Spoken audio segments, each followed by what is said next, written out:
Hi, this is the day the Lord has made. Let us rejoice and be glad in it. Our devotion for today, August 24th, is from the Gospel of Luke, chapter 22, verses 28 through 30.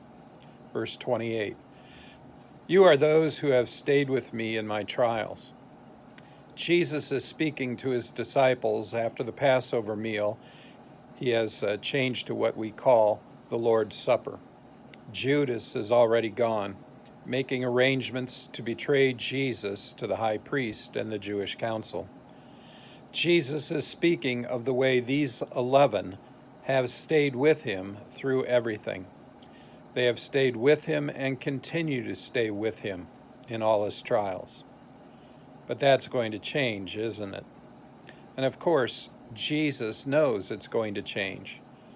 But right now, he recognizes their faithfulness to him at this point. 29, "And I will assign to you, as my Father assigned to me, a kingdom." Well, here is a promise made by Jesus to his original disciples. Jesus gives them a kingdom, just as Jesus' Father has given a kingdom to Jesus. We, as Lutherans, believe the kingdom Jesus assigns to the 11 is the same kingdom the Father has given to Jesus. Verse 30, that you may eat and drink at my table in my kingdom and sit on thrones judging the 12 tribes of Israel. So this kingdom, given to Jesus by his Father and now shared with his original 11 disciples, is one that will have a great feast.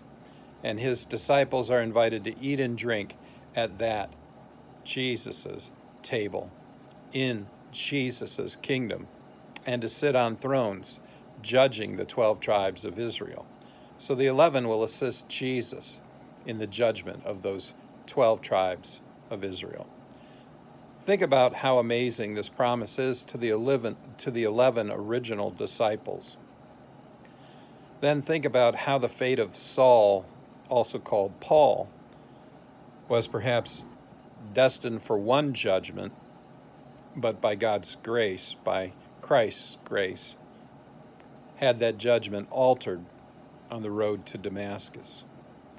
The judgment of Israel today is still in the hands of Jesus and the 11 original disciples, the same people who wanted to call down fire from heaven to destroy the Samaritans, the northern tribes of Israel, who rejected Jesus on earth.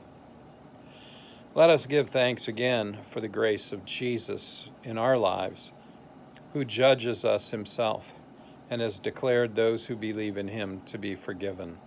Go in peace, serve the Lord.